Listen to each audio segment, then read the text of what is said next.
ಓಂ ಗಂ ಗಣಪತಯೇ ನಮಃ. ಹಾಯ್ ಹಲೋ ನಮಸ್ಕಾರ. Welcome to spiritual vibes YouTube channel. ಜ್ಯೋತಿಷ್ಯ ಶಾಸ್ತ್ರದ ಪ್ರಕಾರ 6 ದಿನಗಳ ನಂತರ ಸಂಪತ್ತುದಾತ ಶುಕ್ರ ಮತ್ತು ಗ್ರಹಗಳ ರಾಜ ಸೂರ್ಯ ಪ್ರಬಲವಾದ ಶುಕ್ರಾದಿತ್ಯ ರಾಜಯೋಗವನ್ನು ರೂಪಿಸುತ್ತಾರೆ.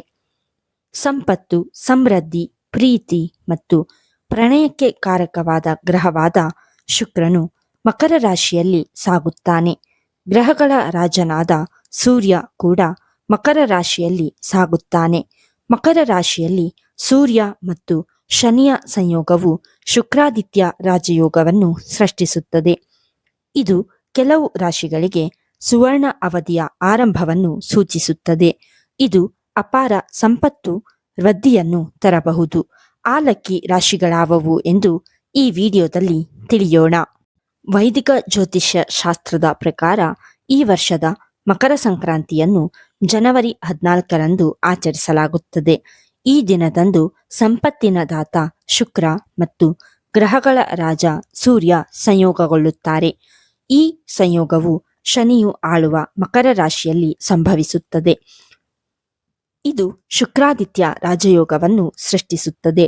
ಶುಕ್ರನನ್ನು ಸಂಪತ್ತು, ಸಮೃದ್ಧಿ, ಸಂತೋಷ ಮತ್ತು ಸೌಂದರ್ಯವನ್ನು ನೀಡುವವನು ಎಂದು ಪರಿಗಣಿಸಲಾಗುತ್ತದೆ. ಈ 2 ಗ್ರಹಗಳ ಸಂಯೋಜನೆಯಿಂದ ರೂಪುಗೊಂಡ ಶುಕ್ರಾದಿತ್ಯ ರಾಜಯೋಗವು ಎಲ್ಲ ರಾಶಿಗಳ ಜನರ ಮೇಲೆ ಪರಿಣಾಮ ಬೀರುತ್ತದೆ. ಈ ರಾಜಯೋಗವು ಮುಂದಿನ 12 ದಿನಗಳವರೆಗೆ ಸಕ್ರಿಯವಾಗಿರುತ್ತದೆ. ಫೆಬ್ರವರಿ 6ರವರೆಗೆ ಶುಕ್ರ ಮಕರ ರಾಶಿಯಲ್ಲಿ ಇರುತ್ತದೆ. ಇದು ಸಂಪತ್ತಿನಲ್ಲಿ ಅಗಾಧ ಹೆಚ್ಚಳಕ್ಕೆ ಕಾರಣವಾಗಬಹುದು.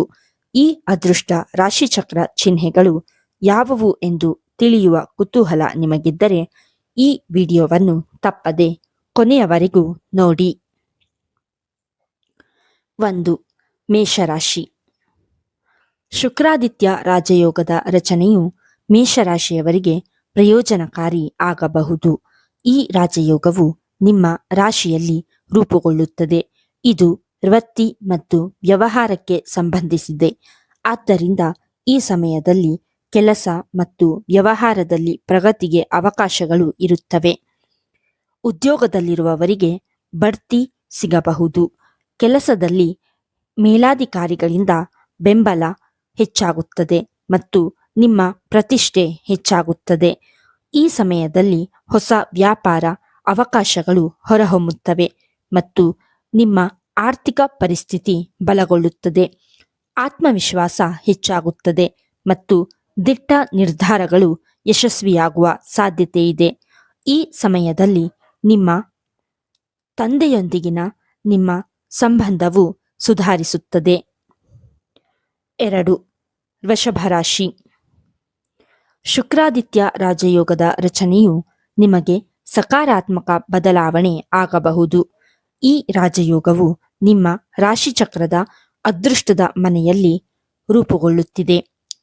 ಆದ್ದರಿಂದ ಈ ಸಮಯದಲ್ಲಿ ಅದೃಷ್ಟವು ನಿಮಗೆ ಅನುಕೂಲಕರವಾಗಿರುತ್ತದೆ. ನಿಮ್ಮ ಕಠಿಣ ಪರಿಶ್ರಮಕ್ಕೆ ಪ್ರತಿಫಲ ಸಿಗುತ್ತದೆ ಮತ್ತು ಹೊಸ ಆದಾಯದ ಮೂಲಗಳು ಹೊರಹೊಮ್ಮಬಹುದು.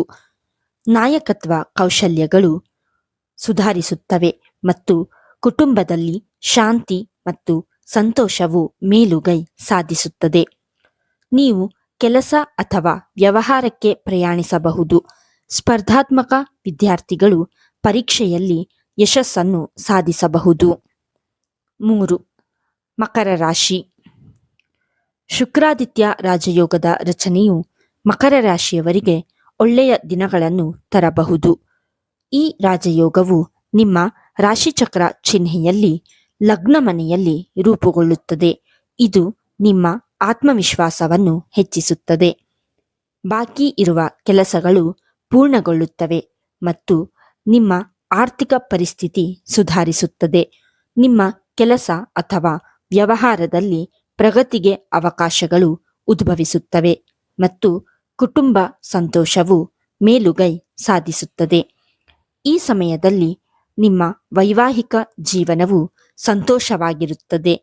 ನಿಮ್ಮ ಸಂಗಾತಿಯು ಸಹ ಪ್ರಗತಿ ಹೊಂದಬಹುದು ಮತ್ತು ನಿಮ್ಮ ಖ್ಯಾತಿ ಹೆಚ್ಚಾಗುತ್ತದೆ. ಒಂಟಿಯಾಗಿರುವವರಿಗೆ ಮದುವೆ ಪ್ರಸ್ತಾಪಗಳು ಬರಬಹುದು. 4. ತುಲಾರಾಶಿ. ಶುಕ್ರಾದಿತ್ಯ ರಾಜಯೋಗವು ತುಲಾರಾಶಿಯವರಿಗೆ ಶುಭವಾಗಿರುತ್ತದೆ. ನೀವು ಐಷಾರಾಮಿ ಮತ್ತು ಸೌಕರ್ಯಗಳನ್ನು ಅನುಭವಿಸುವಿರಿ. ಸಂಪತ್ತು, ಆಸ್ತಿ ಮತ್ತು ವಾಹನವನ್ನು ಸಂಪಾದಿಸುವ ನಿಮ್ಮ ಕನಸುಗಳು ನನಸಾಗಬಹುದು. ನೀವು ಹೂಡಿಕೆಗಳಿಂದ ಲಾಭ ಪಡೆಯಬಹುದು. ಆದರೆ ಬುದ್ಧಿವಂತಿಕೆಯಿಂದ ಹೂಡಿಕೆ ಮಾಡಿ. ನಿಮ್ಮ ಜೀವನದಲ್ಲಿ ಸಂತೋಷ ಮತ್ತು ಶಾಂತಿ ಬರುತ್ತದೆ ಮತ್ತು ಬಾಕಿ ಇರುವ ಕೆಲಸಗಳು ಪೂರ್ಣಗೊಳ್ಳುತ್ತವೆ. ಅವಿವಾಹಿತ ವ್ಯಕ್ತಿಗಳು ಸೂಕ್ತ ಜೋಡಿಯನ್ನು ಕಂಡುಕೊಳ್ಳಬಹುದು.